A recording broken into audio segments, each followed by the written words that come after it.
Are you down for this? If you're in the mood, we can take it to the moon. Just like a movie scene, table for two. No need to be fed, I want you instead. Assalamualaikum warahmatullahi wabarakatuh. Saya Nuranisa Ramadhani, NIM 2023 01 10 80163, kelas 4E. Di sini saya akan memaparkan peta konsep saya terkait hakikat kurikulum dalam pendidikan. Jadi, kurikulum itu berasal dari bahasa Yunani yang berarti lintasan yang harus dipenuhi. Sedangkan secara perkembangan dibagi menjadi dua. Yang pertama itu secara tradisional, kurikulum itu adalah serangkaian mata pelajaran untuk mencapai ijazah. Sedangkan secara modern yaitu seluruh aktivitas peserta didik di bawah arahan atau bimbingan guru dan sekolah itu sendiri.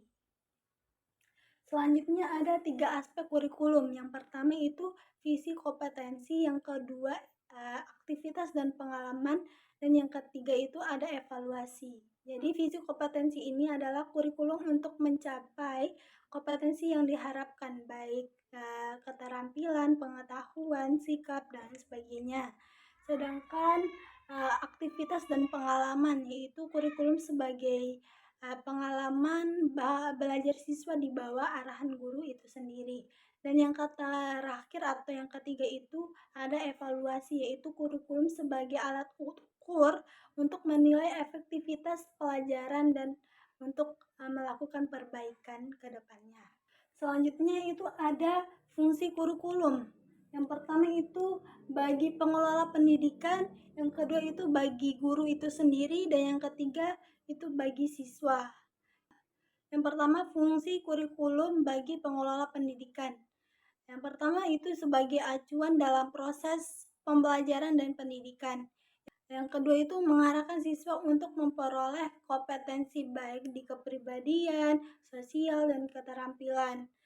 Nah, kompetensi kepribadian itu mencakup sikap, keterampilan, dan sebagainya. Sedangkan kompetensi sosial itu mencakup kontribusi dan kepedulian siswa baik di lingkungan sekolahnya maupun di lingkungan luar sekolah.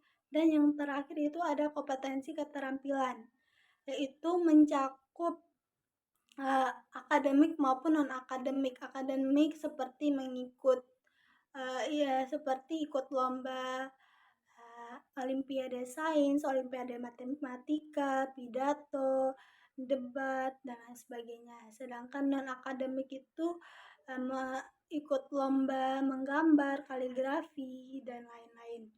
Sedangkan fungsi yang kedua bagi guru itu sendiri, yang itu sebagai panduan dalam pembelajaran. Yang kedua itu menghasilkan perangkat pembelajaran baik silabus maupun RPP.